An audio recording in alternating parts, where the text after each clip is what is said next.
Assalamualaikum warahmatullahi wabarakatuh. Halo semuanya, perkenalkan nama saya Muhammad Jamjam Al-Fadil dari jurusan Teknik Informatika dari kampus Universitas Teknologi Bandung.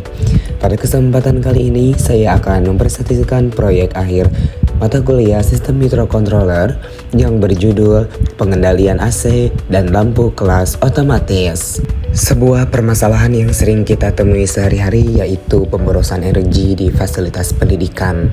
Sangat sering kita melihat lampu atau AC di ruang kelas dibiarkan menyala terus-menerus meskipun tidak ada kegiatan pembelajaran, atau saat kondisi cahaya dan suhu ruangan sebenarnya sudah cukup nyaman.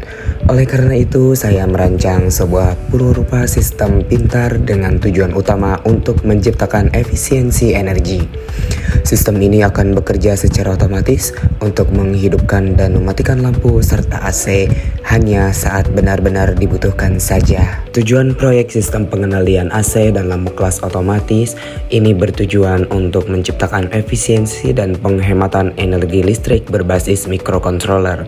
Sistem ini dirancang untuk bekerja secara otomatis untuk menghidupkan dan mematikan perangkat elektronik, lampu dan AC berdasarkan kehadiran manusia, tingkat pencahayaan ruangan, dan suhu secara real time.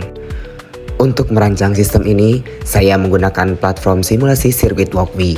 Bisa dilihat pada layar, otak dari sistem ini adalah microcontroller ESP32.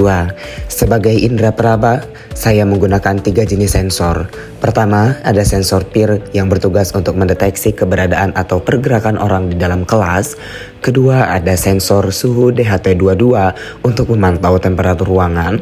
Dan yang ketiga, modul sensor cahaya atau LDR untuk mendeteksi tingkat kecerahan ruangan.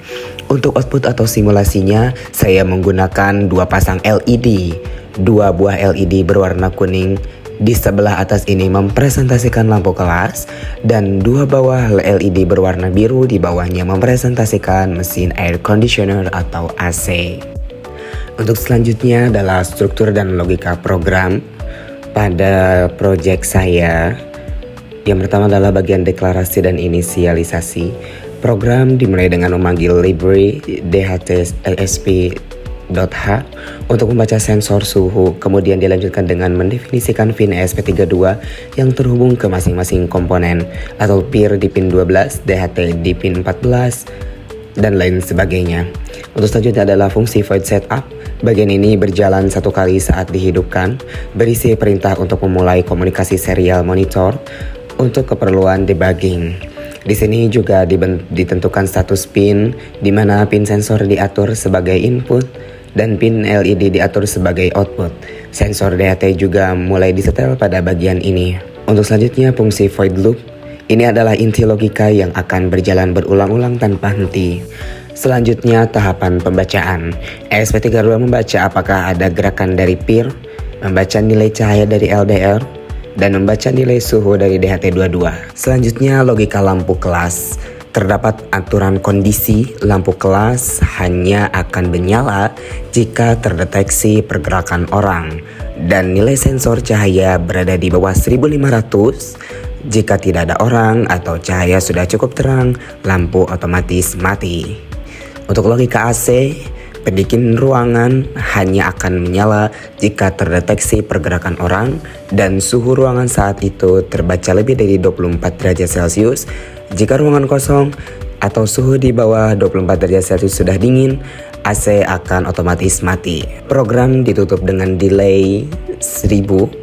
Artinya sensor akan membaca pembaruan kondisi ruangan setiap 1 detik sekali. Untuk selanjutnya kita akan mendemonstrasikan simulasi proyek saya pada sistem Walkwi. Baik, ini sudah terbuka proyek Walkwi yang sudah saya kerjakan. Nah, di sini kita ada lampu kuning sebagai simulasi lampu kelas, dan juga yang lampu birunya untuk air conditioner. Nah, balik saja kita langsung runningkan saja hasil yang sudah saya kerjakan. Baik, kita akan runningkan. Oke, di sini ada tertulis gerakan dan juga cahaya. Nah, kita akan rubah dengan suhu 29 derajat Celcius sudah tinggi ya, dan cahaya itu ada 736, dimana pada short kode yang saya buat itu ininya kurang dari 1500 ya. Maka ini sudah, lalu kita akan kepada peer Python sensor untuk simulasi. Kita klik. Nah, jika ada orang, semuanya AC dan juga lampu kelas juga akan menyala seperti tadi. Oke. Nah, akan menyala lagi seperti ini. Dengan integrasi ketiga sensor ini, sistem otomatisasi ruang kelas menjadi sangat presisi dan mampu mencegah pemborosan daya secara signifikan. Melalui serial monitor yang ada di kiri bawah, kita juga bisa memantau log pergerakan, cahaya, dan suhu secara langsung untuk kebutuhan perbaikan alat. Harapannya simulasi sistem IoT ini cerdas seperti ini ke depannya dapat diimplementasikan di dunia nyata demi mendukung gerakan hemat energi. Demikian presentasi proyek akhir dari saya. Mohon maaf apabila ada kesalahan dan kekurangan. Atas perhatiannya saya ucapkan terima kasih. Wassalamualaikum warahmatullahi wabarakatuh.